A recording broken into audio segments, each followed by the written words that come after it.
Hey class, welcome to your first video lecture. Okay, so far in class, you should be able to sign in to Snap and be able to save and share projects. If you haven't figured out how to do that yet, be sure to talk to one of us in class so we can help you guys figure that out. Fortunately, none of this is very exciting if we haven't actually started building anything in Snap. But hopefully this video will take you one step closer to making beautiful, awesome projects in Snap. First, however, let's review some definitions. If you were here for the peanut butter and jelly class, which hopefully you guys found at least mildly entertaining, you should remember the definition of an algorithm. So I'm going to give you a few seconds to think about in your head what an algorithm is, and then we will review it.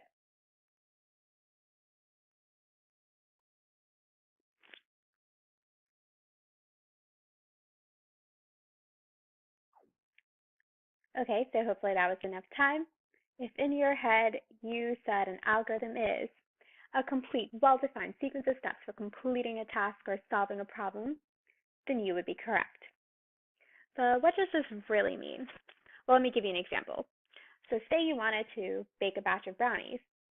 One thing you might do is pull up a recipe from a recipe book. So what is a recipe really? Well, a recipe is your well-defined sequence of steps for completing a task or solving a problem, in this case, making a batch of brownies. So a recipe is basically an algorithm for humans. Humans can understand this and make something like a batch of brownies from following this set of steps. So the problem is that these kinds of algorithms, like a recipe, humans can understand, but computers can't, because that's not the language they speak.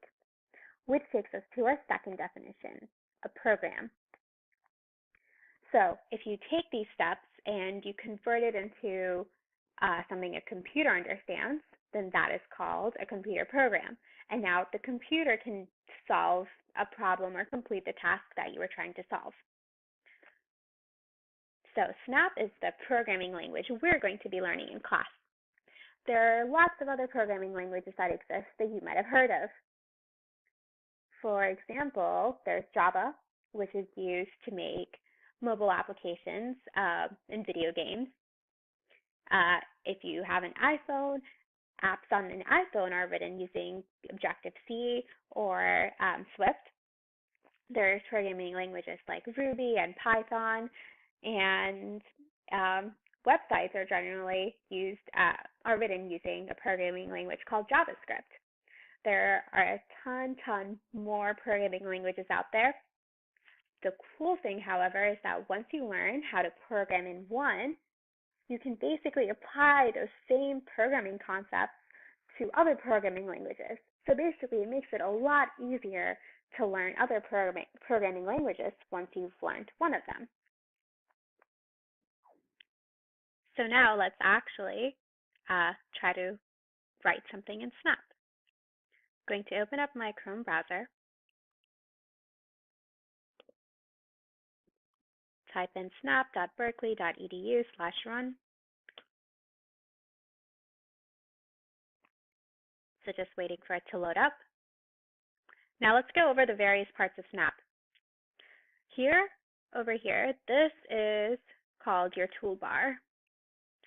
The key things to find here are from the cloud, you can basically log in, which is what we learned to do in class. Here you can open and save your projects, and this is the settings.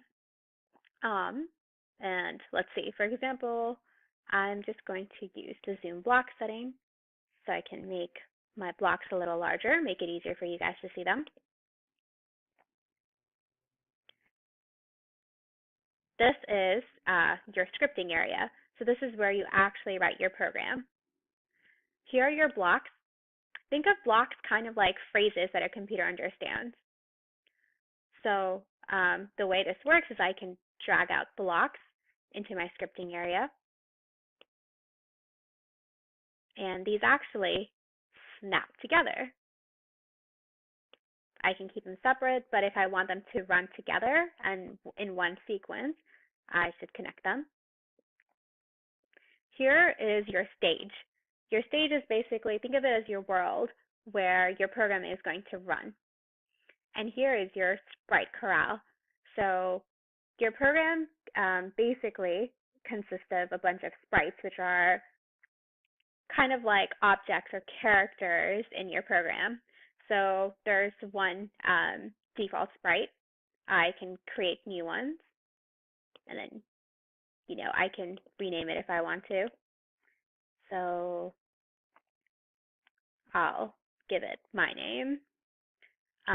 We'll learn more about how to customize sprites later, but right now, let's just focus on the first sprite. So say I click this. You actually saw this sprite moved a little bit and it turned 15 degrees, just like the program says. To move 10 steps, turn 15 degrees, I can keep clicking on it, and it keeps on moving. This over here is basically your different categories of blocks. So right now, I'm in the motion category.